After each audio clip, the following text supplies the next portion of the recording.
はい、皆さん、こんにちは。モノルです。今回はですね、見ての通り、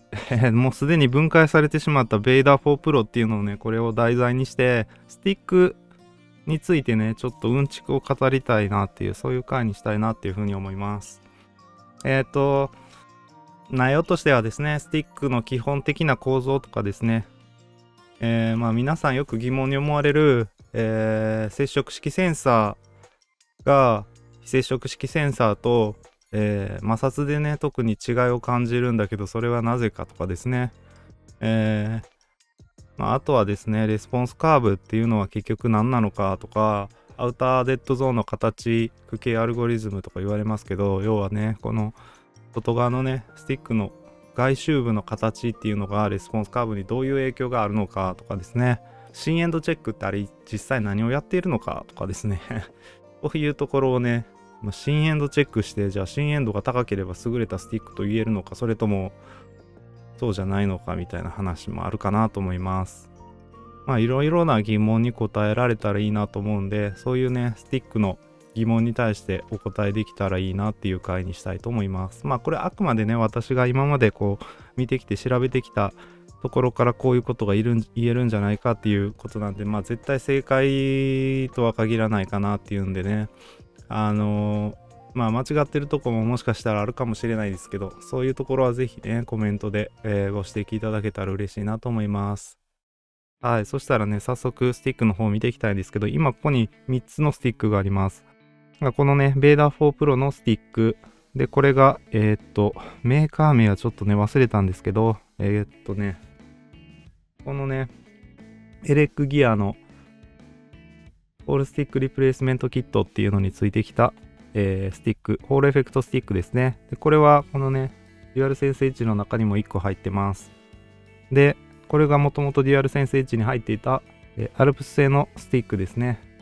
このね、アルプス製スティックっていうのは、PlayStation 3、4、5、Xbox One、シリーズ SX とかね、もうあらゆる純正コントローラーに採用されているアルプス製のスティック、接触式センサーのスティックになってます。だからこれがね、デファクトスタンダードっていうね、言ってもいいかなっていうね、スティックになってます。この3つでね、ちょっといろいろ比較していったりとかできたらいいかなと思ってます。最近メインよく使われてるK シルバー製のスティックとかもね、あったらいいんですけど、ちょっと今手元になくてですね、ちゃんと動いてるコントローラーのスティック分解するっていうのもちょっとねあれなので、ね、ほとんど構造はこの辺とよく似ているかなと思うんで、この辺のねスティックでちょっと見ていきたいと思います。はい、それで皆さんもすでにご存知のことかなと思うんですけど、スティックモジュールっていうのはね、2つのセンサーがついてます。このゲームパッドテスターっていうウェブサイトに行ってね、PC で、コントローラーをつなげると、こんな風にね、コントローラーの動きっていうのをテストすることができます。で、今右スティックをね、操作してますが、こう、右スティックを真右にこうやって倒すと、このね、アクシス2っていうところが、横の軸になっていて、真横に倒すと、一番ね、右に倒したら1、中立が、これ0っていうのは完全に0がデュアルセンスエッジの場合はないので、0.000392 っていう、0.00392 っていうね、値になっちゃうんですけど、真ん中が0なんですよね。で、左側に全部倒すとマイナス1っていうことで、マイナス1、0、1っていうね、こういう範囲を取ります。上下も一緒です。一番下にしたら1、真ん中0の一番上がマイナス1っていうことで、この上下左右それぞれを、このね、スティックの中にはね、こういう風な向きで、スティックモジュールが入っていてね、この上にね、ここに軸があるので、ここの上にこのスティックがね、はまっているっていう感じなんですけど、ちょっと暗くしようか。はい。で、このね、周り、これスティックの周りになんか緑色のものがついてると思うんですけど、ここはね、押し込みボタン。こう押し込んだらね、ギュッて押すとこうやって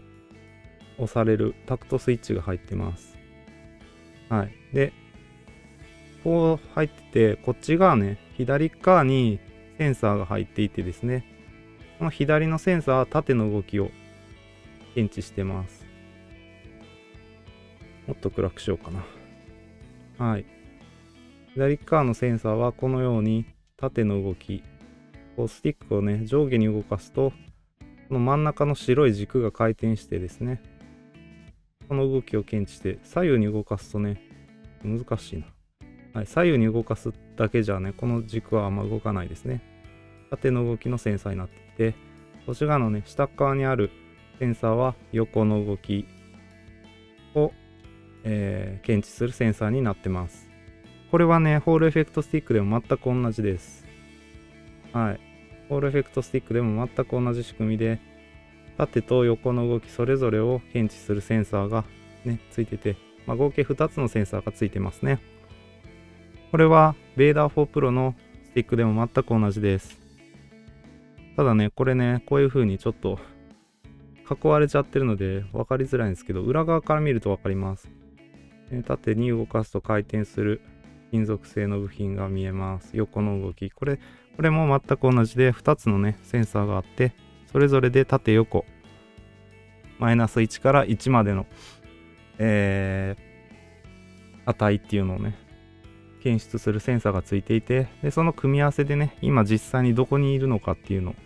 コントローラーがコンピューター、ゲーム機とかに伝えて、スティックの位置を安定するっていうね、そういう仕組みになってます。この辺はね、皆さん多分ご存知かなと思います。でね、そういうね、ちょっとスティックの基本的な、仕組みっていうところはこれぐらいにしておいてですね、次はね、一つ目の疑問、接触式センサーと非接触式センサー、そういうのの摩擦の違いっていうのはどこにあるのかっていうね、話をしたいと思います。結論から言うとですね、別にホールエフェクトだから摩擦が低い、接触式だから摩擦が高いっていうわけでもないんじゃないかっていうところです。これ機械的なスティックの構造っていうのは実はね、意外と皆さんあまり気にされてないようなんですけど、実は私重要かなと思っていて、これね、アルプス製のスティックです。上から見るとガイドのようなものが見えます。はい。これがこう縦に動かすとガイドがこういう風に動いてるのがわかるでしょうか。横に動かすとこの中のもっと奥にある赤いガイドが動いてるんですよね。で、このね、2つのガイドっていうのがこの白いね、軸のところにつながっていて、で、それが回転することによってセンサーが動くっていうね、そういう仕組みになってるんですね。さらにね、このアルプス製のスティックを分解していきたいと思います。はい、ここまで分解するとこのね、白いガイドになってる部品の一部が出てきましたね。こっち赤いガイドの部品が見えてきます。これがそれぞれ回転するんですね、こんな風に。それでこっち側のね、センサー部品のこのね、白い軸も一緒に回転するようになってます。裏側を見ると、センサー部品の裏側を見るとこんな風になっていて、これを取り外すとですね、よいしょ。はい。これを裏返してみるとこんなね、風になってます。はい、これポテンショメーターっていう接触式センサーになってます。このポテンショメーターの詳しいね、仕組みの話についてはね、もうすでに以前の動画で解説してるんで、ちょっと割愛したいなと思います。ただね、これがね、ざっくりと接触式センサーっていうのは、実際物理的にね、こう接触してですね、擦れてカーボン製のね、抵抗体っていうものにワイパーっていうね、この白い方の部品にくっついてる金属製の部品が擦れてね、それで電流がね、抵抗体に通る長さが変わって、電圧が変わるっていう仕組みになってますね。擦れるっていうことなんで、このカーボンが削れていって、で劣化したりね、ゴミが付着することによって、例えばスティックのね、軸部分の削れかすとか、あとは外から侵入したゴミとかの影響で、この抵抗値が変わってしまって、で、故障したりね、ドリフトっていう現象が、劣化によるドリフトっていうね、現象が起きます。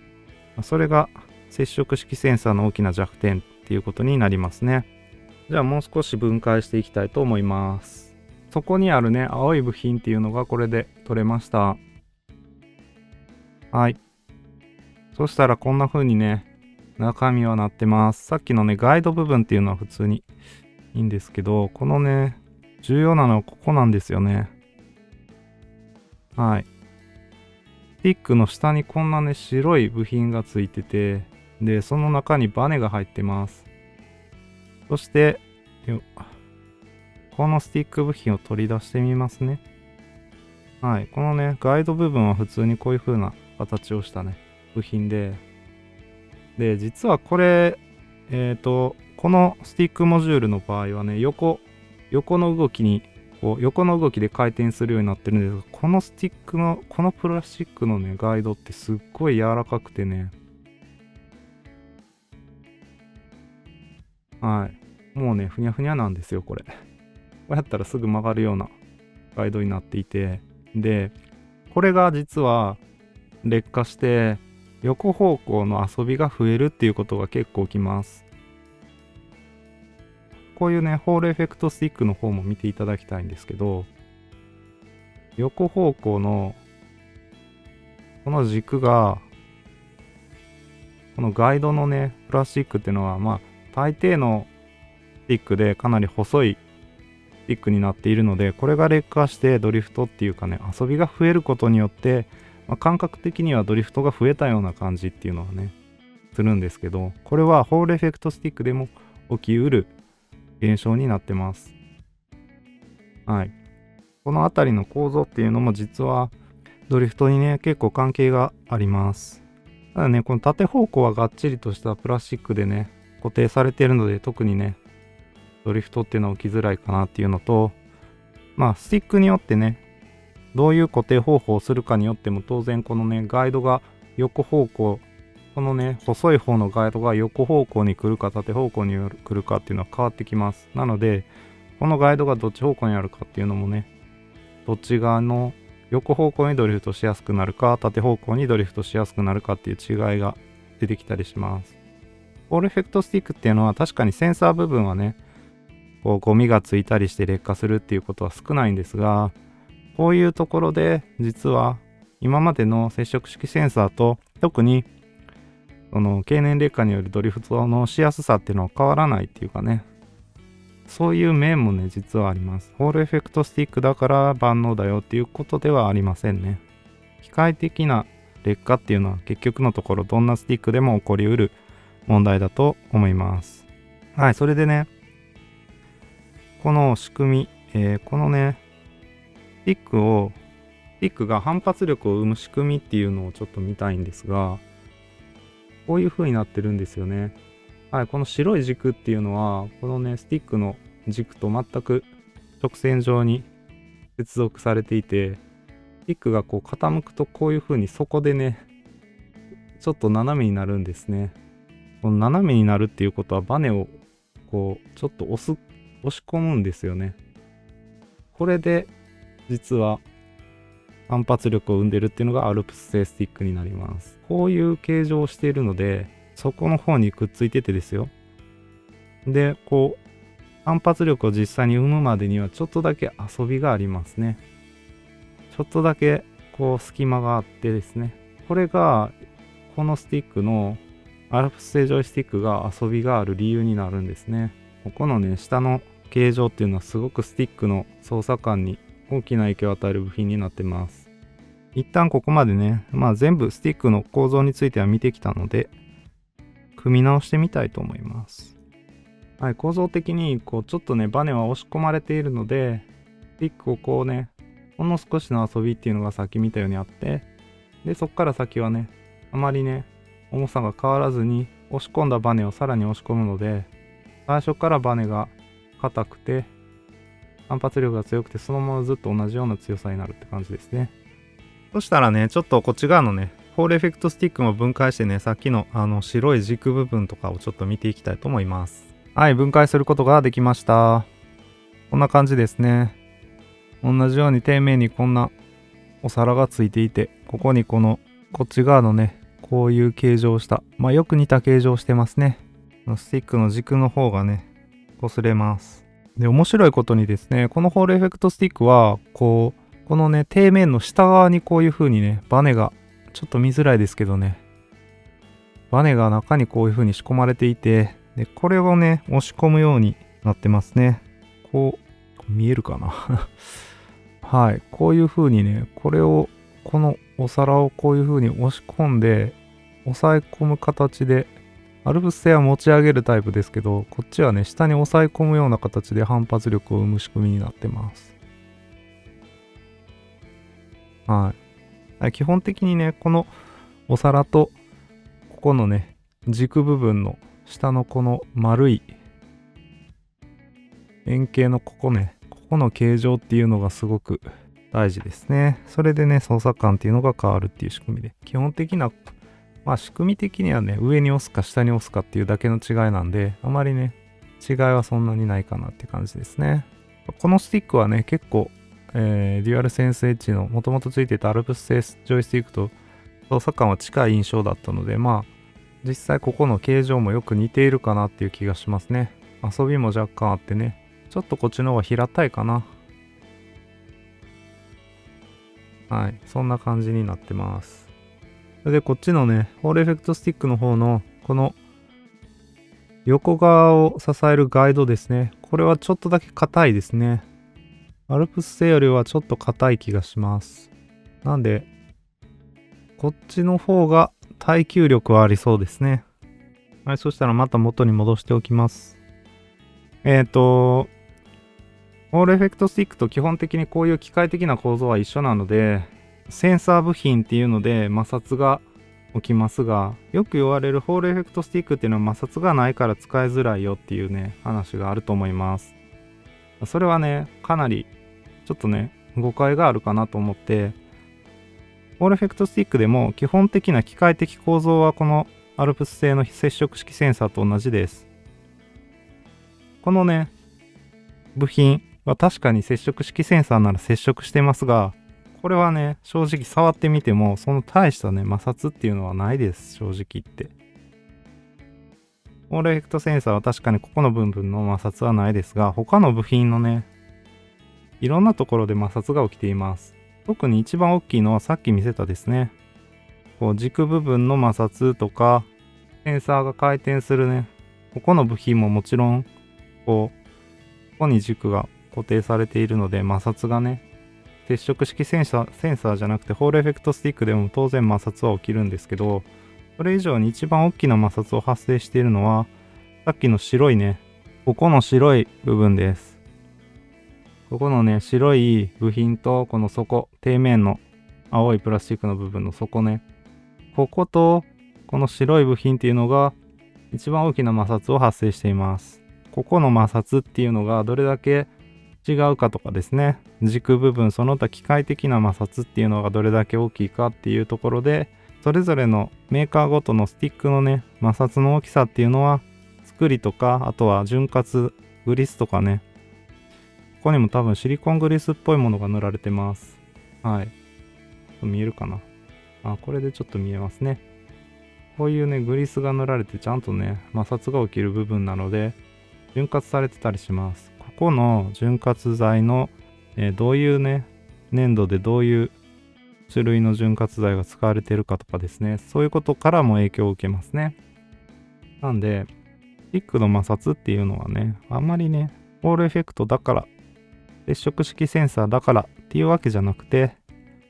メーカーごとに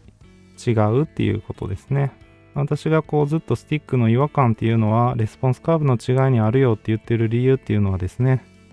こういうところも一つの理由だったりします。摩擦っていうのはね、意外とそんなに変わらないっていうね、メーカーごとにそこまで差があるもんじゃないよっていうね、ところがあったりします。もうちょっとこのね、モジュールはね、分解したせいで結構ボロボロになっちゃって、プラスチックが割と割れたりしたので、使い物にならないかもしれないですね。ちょっとね、なんとかしてこれ元に戻そうかな。ちょっと頑張って元戻してみます。はい。一応それっぽくは戻りました。ちゃんと使えるかどうかちょっと怪しいですけど。はい。こんな感じですね。そしたら続いてですね、このベイダー4 Pro のスティックもちょっと分解してね、どういう風にこう反発力を生んでいるのかのその仕組みのところを見ていきたいと思います。はい、カバーを外すとこんな風になってました。もうね、グリスでギットギトなんですけどこれがいわゆる横のね、はい、横のガイドになります。横のガイドはこれ多分、結構柔らかめかな。そんなに、ちょっと太めではあるんですけど、ちょっとね、柔らかいかな。なんで割とここはね、劣化する可能性があると思います。縦側のね、軸はすっごい硬そうなボールジョイントになってますね。で、こういう形状になってますね。やや円形かなっていうぐらいのね、ちょっとだけカーブを描いた形になってますね。それで、ここのね、なるほどね。ここ底面がね、完全に平たいですね。こんだけ平たいと多分遊びがなくなるんですよね。底面がちょっとカーブを描いてるとちょっと遊びができたりするんですけど、この辺のね、形状っていうのがベーダー4 Pro がね、遊びが全くない原因かなって思います。ベーダー4 Pro の場合は、この下を押し込むと、ここにね、軸が入ってて、シーソーのようにね、こういう風にシーソーのように、こっちのね、バネをシーソーのように上に持ち上げて、それでこのね、スティックに反発力を生んでいて、で、ここが回転することによってね、ここがネジになっていてですね、こういう風に、この下側にネジがありますが、スプリングのプリロードが変わって、反発力が変わるっていう感じですね。意外とシンプルな仕組みだったっていうね。思ったよりもね、このベーダー4 Pro のスティックの重さ調整機能っていうのはシンプルな仕組みですね。から元に戻していきます。はい、そしたらね、ここまでちょっと機械的な仕組みっていうところとか、スティックの感触ね、反発力を生む仕組み、摩擦みたいなところを見てきたんで、ちょっと一回これ全部ね、ベーダー4 Pro は組み直して、レスポンスカーブとか、アウターデッドゾーンの形っていうところを見ていきたいと思います。はい、そしたらですね、まず一旦、今現状ね、フライディジベーダー4はファームウェアが 6.9.3.1 になってます。実はアップデートが来てるんですけど、まずはね、この旧バージョンで、スティックの感度はデフォルト円形のアルゴリズムで、他ね、スティックの精度12ビット 1000Hz ミドルっていうね、デフォルト設定でちょっとレスポンスカーブを測っていきたいと思います。このね、スティックのアルゴリズムが円形っていう状態だと、深エンドチェックの結果はこの通りですね。0.0% っていう風になって完全な深淵になります。ちょっとね、何度もやると徐々にずれたりはするんですけど、はい。0.1%、0.0% とかかなり深淵度が高いスティックになってますね。はい、それでね、この円形じゃなくて長方形っていう方にするとですね、はい、深エンドチェックをやるとこんな 10.7% ということで、ちょっとね、深淵ではない形になります。だいたいね、こう、上下左右、まっすぐ倒すときはね、あまり変化がないのですが、斜めに入力するときにね、すごく、ここが1って表示されるね、ところがだいたい、この、ベーダー4で 37% ぐらいですね。37、0.37。縦軸がね、0.37 ぐらい、上に入力して、斜めにね、入力されると、横がね、マックスじゃなくなるっていう感じです。ちなみにですけど、これ円形でやると、はい、普通のね、円形の方でやるとね、もうたったの 0.05 ぐらい上に倒すだけでね、0.06 とかかなぐらい上にずれるともう1じゃなくなっちゃいますね。はい。こういうね、ちょっと違いがあります。なので、長方形と円形っていうね、このアウターデッドゾーンの形っていうのが影響を与えるのは真横、真上、真下、真左ではなく、斜め方向のね、入力に影響があります。それをちょっと確認するために、真上のね、真横とか真上のレスポンスカーブをちょっと測ってみましたので見ていきましょう。はい、こちらがね、レスポンスカーブのグラフになります。レスポンスカーブっていうのは何を指すかというとですね、横軸がスティックを倒した物理的な距離ですね。何ミリ横にこう、押したかっていうことで、1ミリ、2ミリ、3ミリってどんどんね、右に行くほどいっぱい倒したことになります。その時の、それぞれのね、ゲームパートテスターで見た時に、ここの値、今ね 0.3、0.29、0.3 とかね、なってますけど、ここの値がいくつになるかっていうのを表したグラフですね。そういうグラフにこれはなってます。なのでね、これ、例えばですけど、1ミリ倒したら、だいたいゲームへの入力値はこのぐらいになるよっていうのがね、わかります。で、低感度なグラフはこう下に膨らんでいたりするんですね。で、高感度なグラフは上に膨らんだりするっていうグラフになります。で、なぜ下に膨らんだら低感度かというと、同じ1ミリを倒した時に下に膨らんだ曲線になっているとですね、ゲームへの入力値が小さくなりますよね。なので、同じね、例えば 0.2 っていうね、値をゲームに入れたい場合にね、だいたいこのフェーダー4のデフォルト感度だと 1.5 ミリ横に倒せばいいんですけど、下に膨らんでるグラフだと、例えば3ミリとかね、すごいいっぱい倒さなきゃ同じような、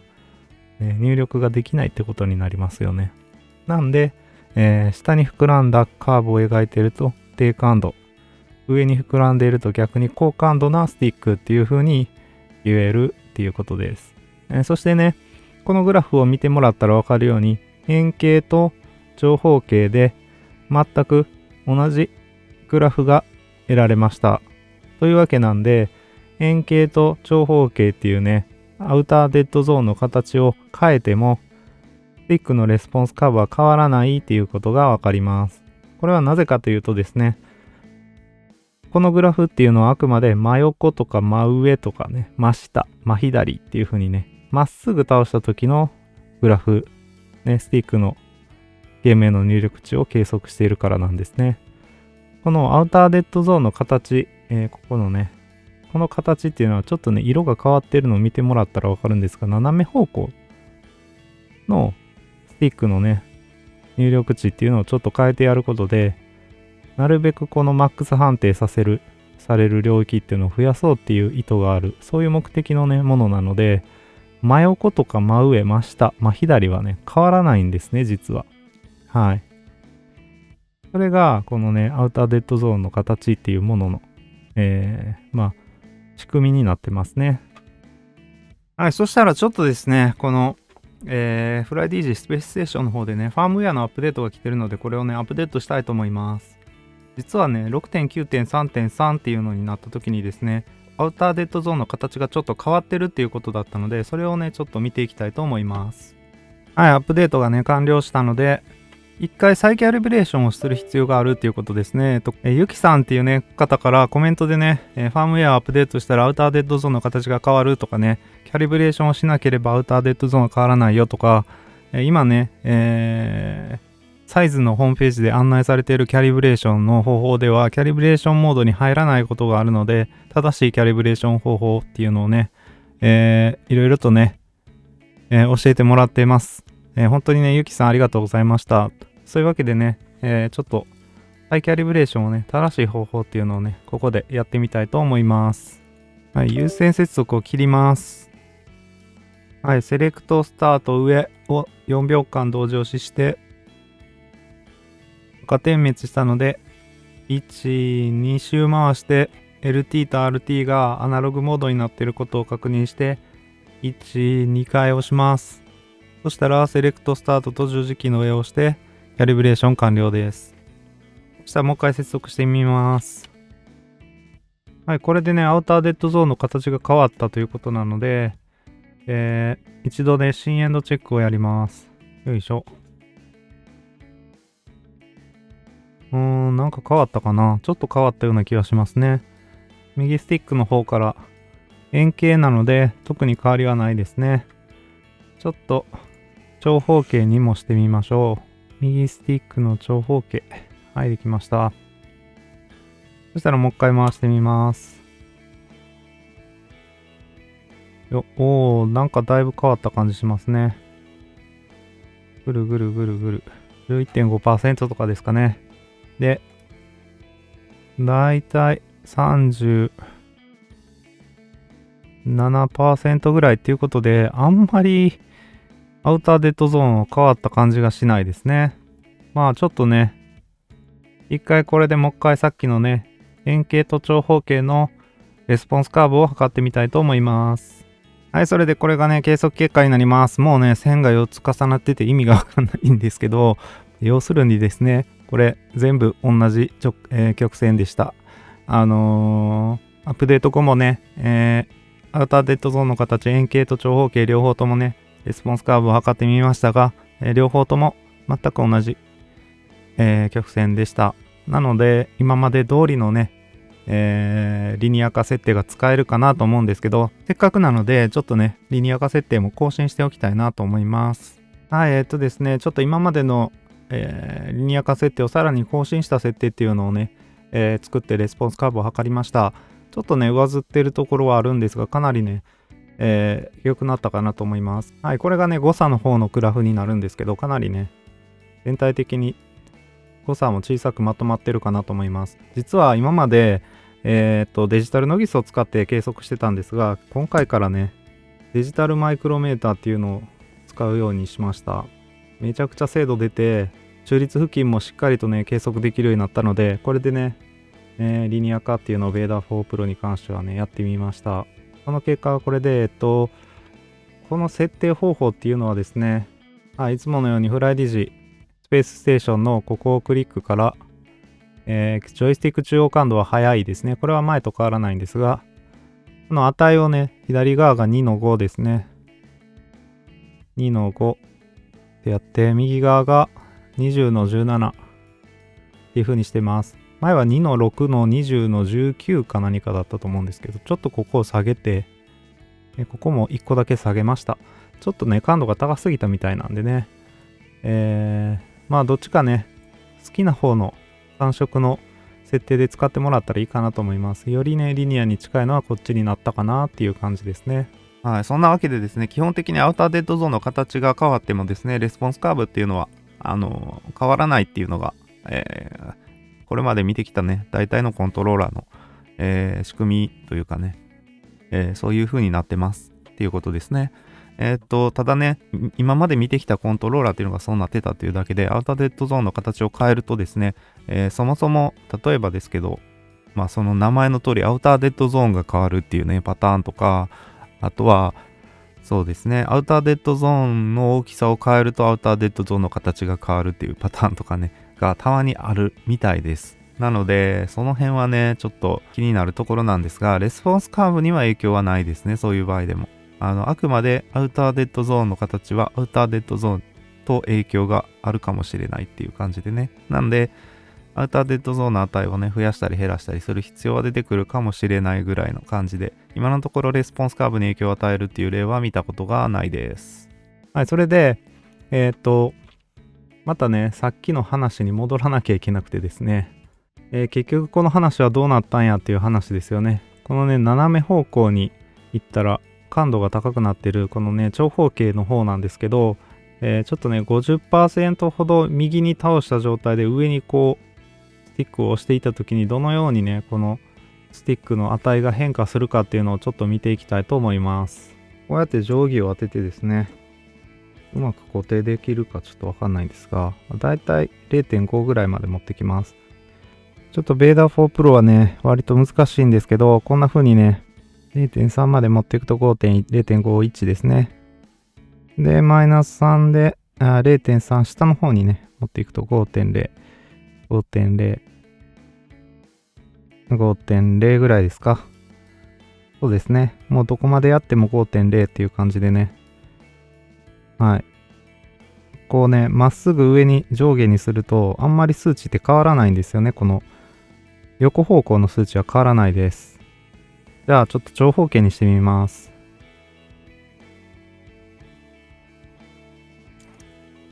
はい、長方形になりましたね。そしたらもう一回定規を当てて 0.50 まで持ってきますね。はい、0.50 で 0.3 にすると 0.52 ぐらいまでいきますね。反対にやっても 0.52 ぐらいまでいきます。このようにですね、同じようにこう、まっすぐ上下に動かしても長方形の場合は数値がこうね、上に上がれば上がるほど、下に下がれば下がるほど、ね、数値がこう増えるんですね。この右の横向きの数値が増えますね。これが、斜め方向っていうのがね、ちょっと変わってるっていうことになんですよね。で、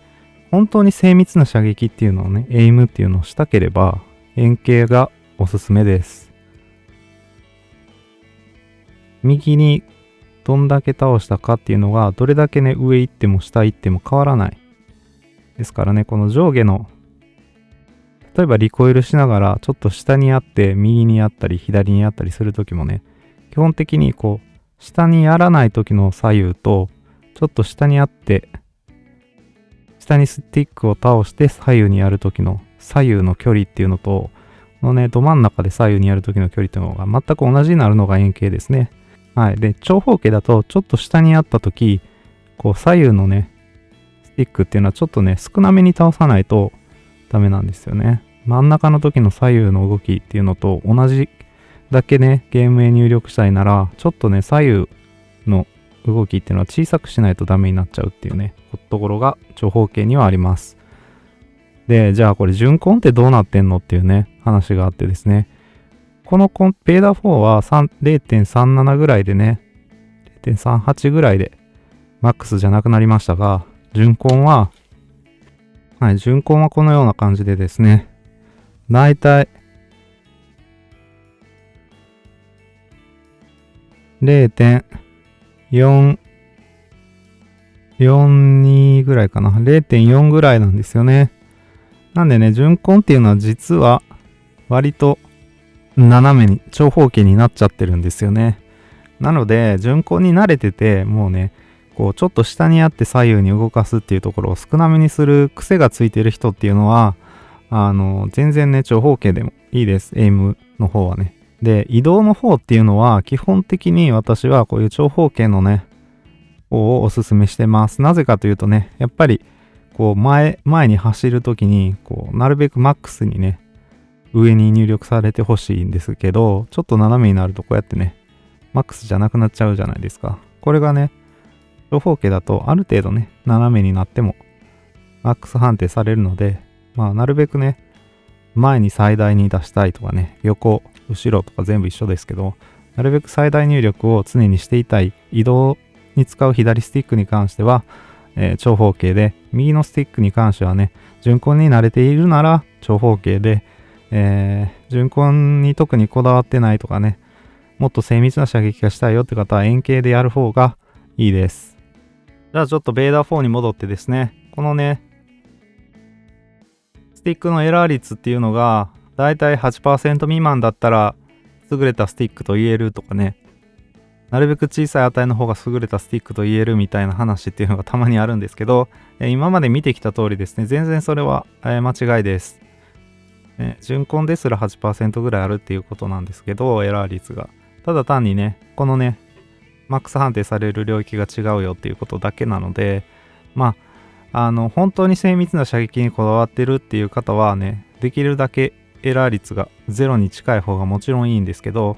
まあね、こう、機械的なね、歪みとかもどうしてもあるんで、まあこのね、レーダー4みたいに 0.2% とかでも全然ね、問題はないかなと思います。で、結局のところ、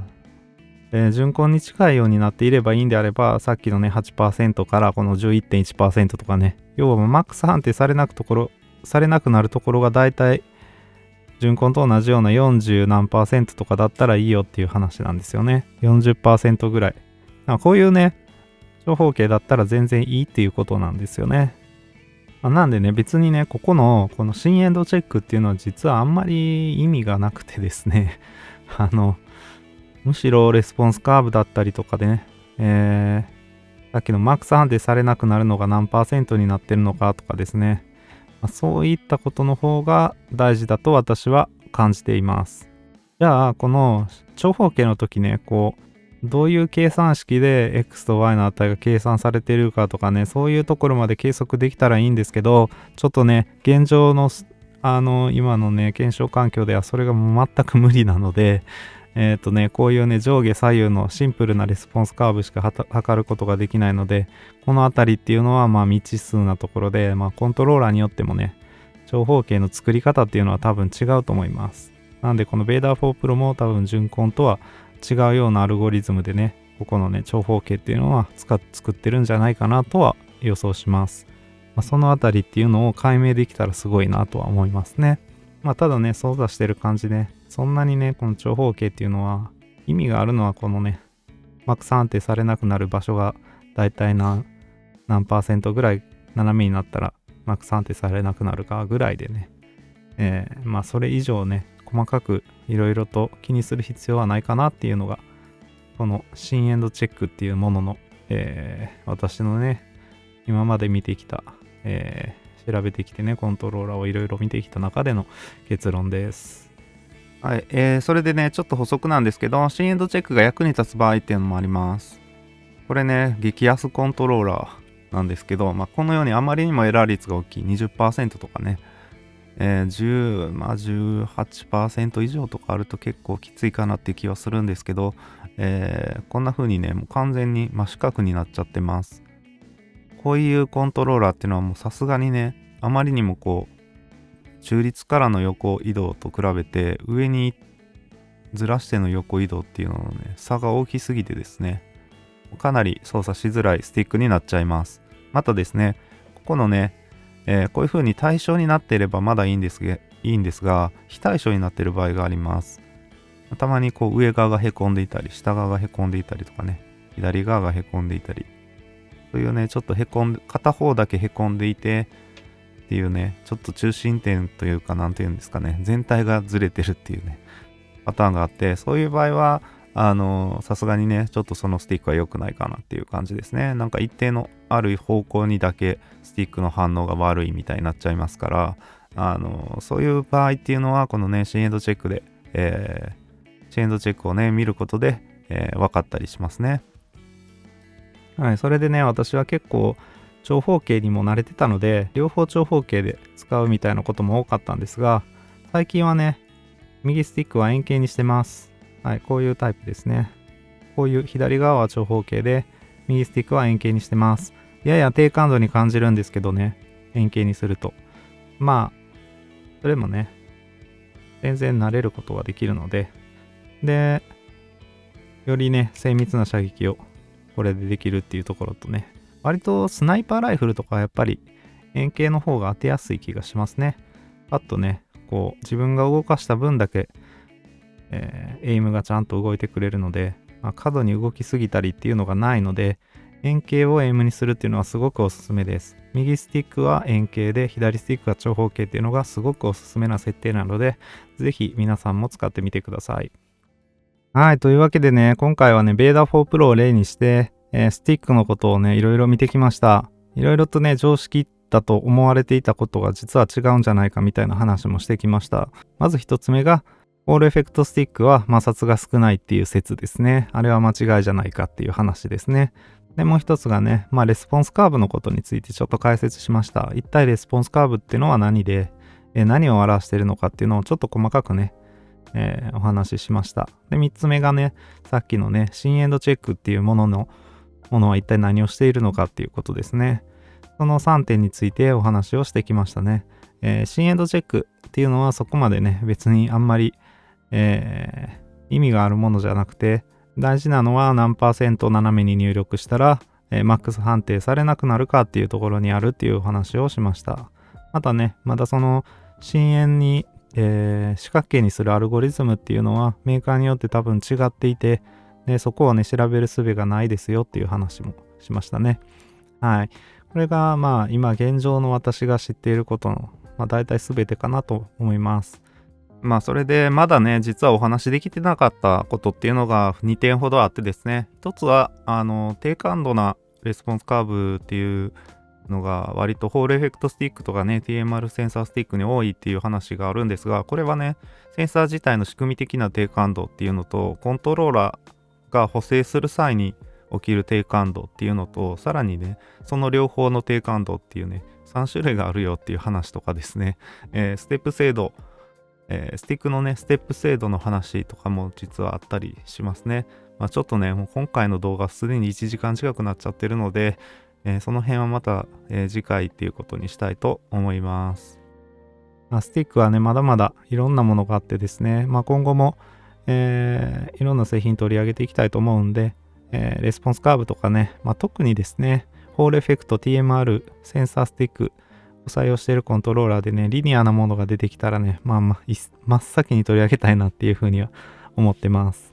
はい、この動画が参考になったと思ったら、高評価とチャンネル登録、ぜひよろしくお願いします。はい、で、次回の動画はこちら。Nakon Revolution 5 Pro をレビューしていきたいと思います。しっかりね、今回、